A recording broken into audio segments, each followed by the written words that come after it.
യേശുവിൽ ഏറ്റവും അനുഗ്രഹീതരായ പ്രിയപ്പെട്ടവരെ,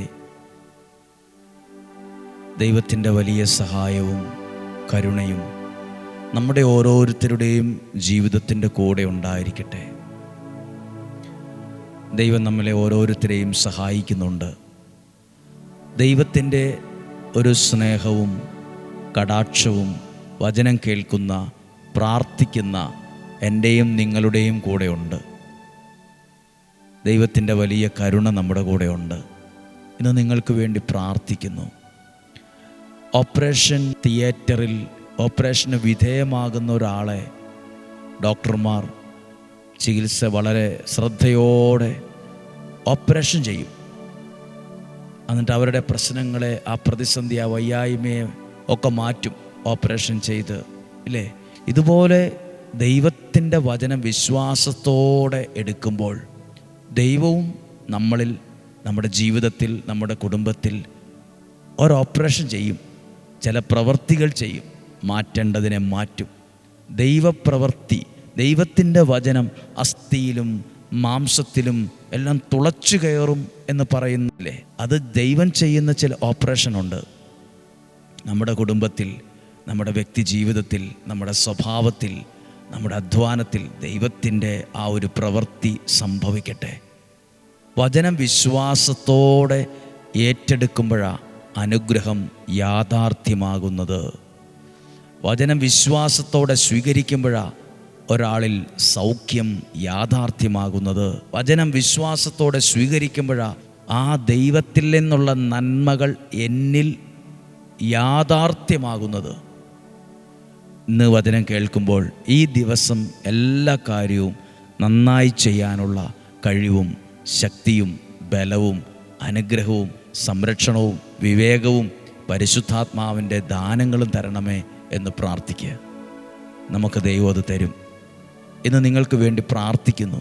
പ്രതീക്ഷയോടെ, പ്രാർത്ഥനയോടെ ഈ വചനം നമുക്ക് കേൾക്കാം. ന്യായാധിപന്മാരുടെ പുസ്തകം 14-ാം അധ്യായം 1-ാമത്തെ വാക്യം ഞാൻ ആദ്യം വായിക്കുകയാണ്. ന്യായാധിപന്മാരുടെ പുസ്തകം 14-ാം അധ്യായം 1-ാമത്തെ വാക്യം. സാംസൺ തിമ്നായിലേക്ക് പോയി. അവിടെ വച്ച് ഒരു ഫിലിസ്ത്യ യുവതിയെ കണ്ടു. അവൻ തിരിച്ചു വന്ന് മാതാപിതാക്കന്മാരോട് പറഞ്ഞു, തിമ്നായിൽ ഞാനൊരു ഫിലിസ്ത്യ യുവതിയെ കണ്ടുമുട്ടി. അവളെ എനിക്ക് വിവാഹം ചെയ്തു തരണം. സാംസൺ മാതാപിതാക്കളോട് പറഞ്ഞു, ഞാനൊരു പെൺകുട്ടിയെ കാണാൻ ഇടവന്നു. എനിക്ക് ആളെ ഇഷ്ടപ്പെട്ടു. എനിക്കവളെ കല്യാണം കഴിച്ചു തരണം. എനിക്കവളെ വിവാഹം ചെയ്യണമെന്ന ആഗ്രഹമുണ്ട്. ഒരാഗ്രഹം സാംസൺ മാതാപിതാക്കളോട് പറഞ്ഞു. ഇനി 5-ാമത്തെ വാക്യം. ഒരു നല്ല കാര്യത്തിനായി, ജീവിതവുമായി ബന്ധപ്പെട്ട ഒരു നല്ല കാര്യത്തിനായി മുന്നോട്ട് പോവുകയാണ്. സാംസൺ മാതാപിതാക്കന്മാരോടുകൂടെ തിമ്നായിലേക്ക് പോയി. അവിടെ ഒരു മുന്തിരിത്തോപ്പിലെത്തിയപ്പോൾ ഒരു സിംഹക്കുട്ടി അവൻ്റെ നേരെ അലറി വന്നു. ഇപ്പോൾ ആര് എന്തിനാ പോകുന്നത്? ജീവിതവുമായി ബന്ധപ്പെട്ട് ഒരു നല്ല കാര്യത്തിനായിട്ട് ഇറങ്ങിയതാണ്. ഒരു നല്ല കാര്യത്തിനായിട്ട് സ്റ്റെപ്പ് വെച്ച് പോവുകയാണ്. അത് മുന്തിരിത്തോട്ടത്തിലൂടെ പോവുകയാണ്. മുന്നോട്ട് ചുവട് വെച്ച് പ്രതീക്ഷയോടെ പോകുമ്പം അവൻ്റെ പ്രതീക്ഷയ്ക്ക് ഭംഗം വരുത്താൻ, ആ ആഗ്രഹത്തെ ഇല്ലാതാക്കാൻ, ആ നന്മയെ തകർക്കാൻ ചാടി വീഴുവാണ് ഒരു സിംഹക്കുട്ടി. പ്രിയപ്പെട്ടവരെ, നിങ്ങൾ ഏതെങ്കിലും നല്ല കാര്യത്തിന് ഇറങ്ങുമ്പോൾ, ഏതെങ്കിലും ഒരു നല്ല കാര്യം, ജീവിതവുമായി ബന്ധപ്പെട്ട്, ബിസിനസ്സുമായി ബന്ധപ്പെട്ട്, മക്കളുടെ ഭാവിയുമായി ബന്ധപ്പെട്ട്, എന്ത് കാര്യവുമായി ചേർന്ന് നിങ്ങളൊരു കാര്യത്തിലേക്ക് ഇറങ്ങുമ്പോഴാണ് ചിലതൊക്കെ ചാടി വീഴുന്നത്. ജീവിതത്തിൽ ഇങ്ങനെ ചിലതൊക്കെ അലറിക്കൊണ്ട് വരും. ഇത്രയും നേരം കുഴപ്പമില്ലായിരുന്നു. എവിടുന്നില്ലാത്ത പ്രശ്നങ്ങൾ ചുമ്മാതെ വരുമെന്നല്ല, അലറിക്കൊണ്ട് വരും. അത് ഇവിടെ നമ്മൾ സാംസനെ കാണുന്നൊരു പ്രത്യേകതയുണ്ട്. കരഞ്ഞ് നിലവിളിച്ച് എനിക്ക് എല്ലാത്തിനും തടസ്സമാ, ഞാൻ എന്ത് കാര്യത്തിന് ഇറങ്ങിയാലും പരാജയമാണെന്നും പറഞ്ഞ് തിരിച്ചു പോവുകയല്ല, പ്രാർത്ഥനയോടെ പ്രതികരിക്കുന്ന ഒരു രീതി കാണാം. പ്രാർത്ഥനയിൽ അത് കൈകാര്യം ചെയ്യുന്ന ഒരു കാര്യത്തെ കാണാം. അത് പറയാനാണ് വന്നത്. സാംസൺ ഇത് കേട്ട് സാംസനും മാതാപിതാക്കളും തിമ്നായിലേക്ക് പോകേണ്ടയാൾ മുന്തിരിത്തോട്ടത്തിൽ വെച്ച് ഈ പ്രതിസന്ധി വന്ന പാടെ ഈ ഒരു പേടിച്ച് ഭയന്ന് വീട്ടിലേക്ക് തിരിച്ചു പോയി എന്നാണോ? അല്ല, പ്രാർത്ഥനയോടെ ആ ദൈവാത്മാവിൽ അതിനെ പ്രതികരിക്കുകയാണ്, കൈകാര്യം ചെയ്യുവാണ്. വായിക്കാം 6-ാമത്തെ വാക്യം. കർത്താവിൻ്റെ ആത്മാവ് അവനിൽ ശക്തമായി ആവസിച്ചു. ഇന്ന് കേൾക്കുന്ന വചനമുണ്ടല്ലോ, പ്രാർത്ഥിക്കുന്ന പ്രാർത്ഥനയുണ്ടല്ലോ, നിങ്ങളുടെ കയ്യിൽ ഒരായുധമായി മാറട്ടെ. ഇന്ന് കേൾക്കുന്ന വചനവും ഈ പ്രാർത്ഥനയും നിങ്ങളുടെ കൈവശം ഒരായുധമായി മാറട്ടെ. പ്രാർത്ഥനയിൽ പ്രതികരിക്കണം, പ്രാർത്ഥനയോടെ അതിനെ ഫേസ് ചെയ്യണം.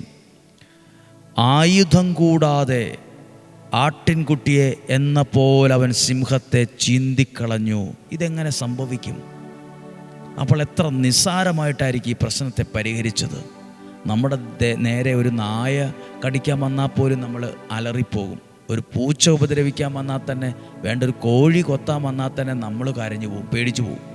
ഇവിടെ ഒരു സിംഹക്കുട്ടി അലറിക്കൊണ്ട് വന്നിട്ടും ആള് പേടിച്ച് കരഞ്ഞില്ല.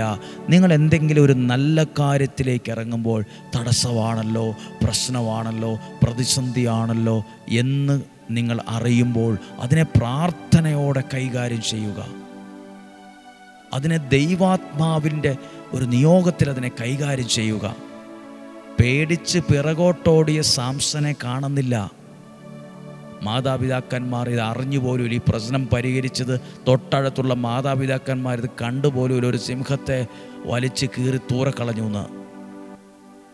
ഇത് നമ്മളെ പഠിപ്പിക്കുന്നത്, നമ്മൾ എന്തെങ്കിലും ഒരു നല്ല കാര്യത്തിന് ഇറങ്ങുമ്പോൾ പലതും ചീറ്റിക്കൊണ്ടും അലറിക്കൊണ്ടും ബഹളം വച്ചും ഒക്കെ നമ്മുടെ ജീവിതത്തിൻ്റെ മുമ്പിലേക്ക് ചാടി വീഴും.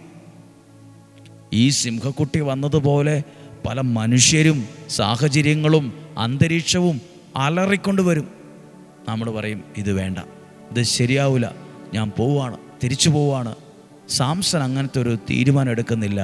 അതിനെ പ്രാർത്ഥനയിൽ കൈകാര്യം ചെയ്തു. പ്രാർത്ഥനയിൽ കൈകാര്യം ചെയ്തു.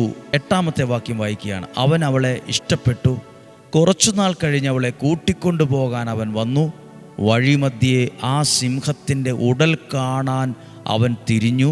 ഇതാ സിംഹത്തിൻ്റെ ശരീരത്തിൽ ഒരു തേൻകൂട്. അവൻ അത് അടർത്തിയെടുത്ത് ഭക്ഷിച്ചു. അത് മാതാപിതാക്കൾക്കും കൊടുത്തു. തേൻ പോലെ മധുരിച്ചു എന്ന്. ആദ്യം ഒരു പ്രതിസന്ധി വന്നു, പ്രയാസം വന്നു, വെല്ലുവിളി വന്നു, തിരിച്ച് കാറിക്കൊണ്ട് പോയായിരുന്നെങ്കിൽ ഈ മധുരിക്കുന്ന അനുഭവം ഉണ്ടാകത്തില്ല. ഇതൊരു പാഠമാണ്. ചില കാര്യങ്ങൾ നമ്മുടെ ജീവിതത്തിന് മുമ്പിൽ വരുമ്പോൾ അത് തടസ്സമാ എന്നും പറഞ്ഞ് ഓടാൻ എളുപ്പമാ.